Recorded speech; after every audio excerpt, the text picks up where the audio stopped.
কার্তিক মহারাজের জন্য নতুন শর্ত এলো। আমরা যা জানতে পারছি যে কার্তিক মহারাজের ব্যাপারে ভারত সেবাশ্রম সংঘের কাছে নতুন নাকি প্রস্তাব এসছে। ভারত সেবাশ্রম সংঘের ওপর চাপও তৈরি করা হচ্ছে প্রস্তাব দেওয়ার নাম করে, যে কার্তিক মহারাজকে আগামী 1.5 বছরের কাছাকাছি সময় পশ্চিমবাংলা ছেড়ে ভারতবর্ষের যে কোনো রাজ্যে থাকতে পারবে, কিন্তু পশ্চিমবাংলায় থাকতে পারবে না।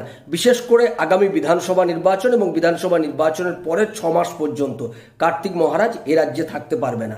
যদি এই শর্ত পূরণ হয় তাহলেই কার্তিক মহারাজের বিরুদ্ধে যে অভিযোগ যে মহিলা এনেছিল সেই মহিলা সেই অভিযোগ প্রত্যাহার করে নেবে। অর্থাৎ এরকম একটা প্রস্তাব ভারত সেবাশ্রম সংঘের কাছে গেছে যে আপনারা কার্তিক মহারাজকে দ্রুত ভারতবর্ষের যে কোনো প্রান্তে পাঠিয়ে দিন, আপনারা অন্য আশ্রমে পাঠিয়ে দিন, কিন্তু পশ্চিমবাংলায় কিংবা মুর্শিদাবাদে রাখবেন না। কারণ কার্তিক মহারাজ থাকা মানে এ রাজ্যের সনাতনীদেরকে তিনি ঐক্যবদ্ধ করার কাজ করছেন। সেই সনাতনীদের ঐক্যবদ্ধ করার কাজে ব্যাঘাত ঘটছে।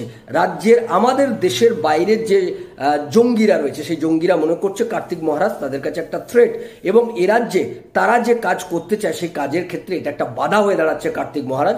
সেই কারণেই তারা কার্তিক মহারাজকে কৌশলে এ রাজ্য থেকে সরিয়ে দিতে চায়। ফলে এ রাজ্য থেকে কার্তিক মহারাজকে আগামী বিধানসভা নির্বাচনের 6 মাস পর্যন্ত, নির্বাচনের পরেও 6 মাস পর্যন্ত এ রাজ্যে সে আসতে পারবে না, থাকতে পারবে না। এই শর্ত যদি পূরণ করে, এই রকম একটা প্রস্তাব নিয়ে ভারত সেবাশ্রম সংঘের ওপর চাপ তৈরি করা হচ্ছে।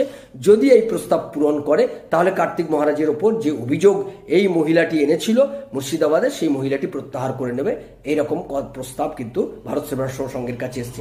এখন দেখার সনাতনীদের ঐক্যবদ্ধ করার কাজে কার্তিক মহারাজ যে নিবেদিত প্রাণ, তিনি যে লড়াইটা লড়ছেন, সেই লড়াইয়ের ক্ষেত্রে এটা একটা বড় বাধা আসবে, এটা তো আমরা জানতামই আগে।